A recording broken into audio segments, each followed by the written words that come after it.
The original trailer for the House of Wolves showed the Fallen traveling across an icy world after betraying their previous master, the Awoken Queen. Could it be that the fallen House of Wolves rose up against the Awoken after learning that their prime servitor, Kailiks Prime, had returned? The frost-covered world we saw in the cinematic could possibly be one of the moons around Jupiter, where Kailiks is allegedly hiding.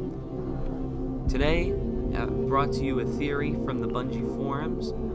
I give credit to Santos A025 for initially pointing it out. I'm simply going to read through what he wrote and then give my own opinions at the end.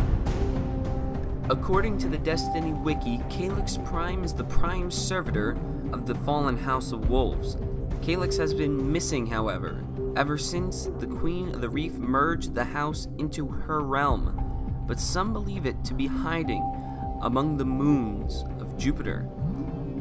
Santos' theory is that the servitor managed to communicate with the remainder of the House of Wolves and convince them to cast aside the Queen so that they could return to it. Now, this is where I will begin to branch my own theory off of the one presented by Santos A025.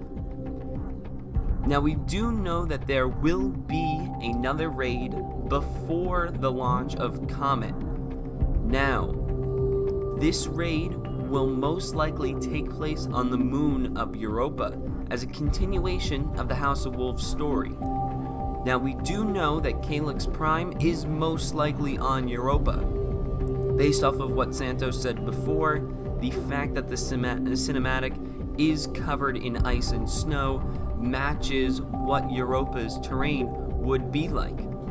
Furthermore, before the launch of Destiny, in fact about a year before, concept art for the game did reveal a Europa location was originally intended to become part of the official game.